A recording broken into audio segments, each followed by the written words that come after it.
and the Focke Wulf FW44 Stieglitz, an aircraft we've never had in a Duxford flying programme before. And then you barely need me to tell you what the last two are.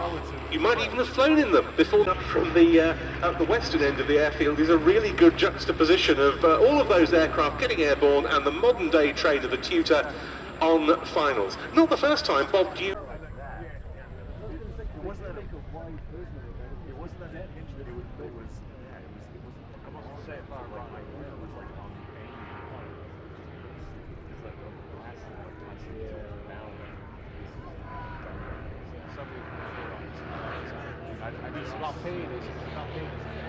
Surprised. I did some serious Googling at one point to see if you could buy like an aftermarket model.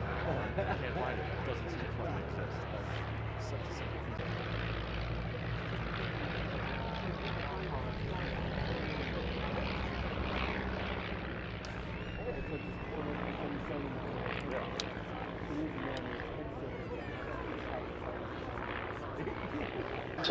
That's certainly true of the Tiger Moths at the rear there. You have to keep the alert to everything when you're flying a Tiger Moth. Not just when you're flying, but on the ground as well. Yes, absolutely. In fact, it's often said that the Tiger Moth is able to manage on the cockpit. Yes. Because it's the speed of the aircraft as anything else. You've got to be thinking much more in advance than you have on a Tiger Moth.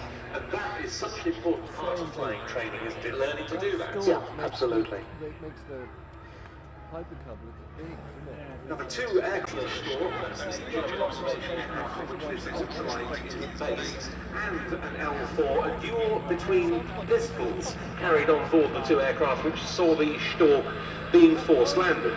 But the Cub that's trailing it here is in this formation because this was an aircraft at a time when, would you believe, 80% of all American military pilots trained initially on J3 Cubs. The production rate to meet that and other demand was 1 every 20 minutes. It conceived the Cub in the 1930s. It's an idea for developing an aircraft for the masses. The earliest ones had just a 40 horsepower engine, and those Piper J3s sold for just $1,000. This one's got a 65 horsepower engine, and it depicts the L4s used for liaison purposes by the US Army.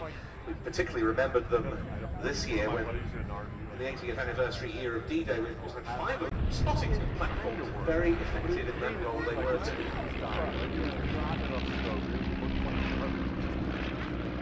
The Diesel Storch, represented by the Slepchev Storch here, very effective observation aircraft known for its incredible short takeoff and landing capabilities during wartime. Oh, of course, a whole fucking nightmare. Now taking up centre stage, we've got two planes with the Slepchev Storch and Phil Hardesty follows in the Cub. Now the Magister is very interesting because this was an aircraft that the RAF wanted to better prepare pilots for monoplane fighters and bombers, because obviously it was more relevant to train on a monoplane if you were going to progress onto those. But it still had to be trained this in so many ways. Robust, quite easy to fly, but it still needed a very positive touch on the controls, and as Colin was explaining earlier, it had that quality of being able to bite the unwary. What would happen in the early part of World War II?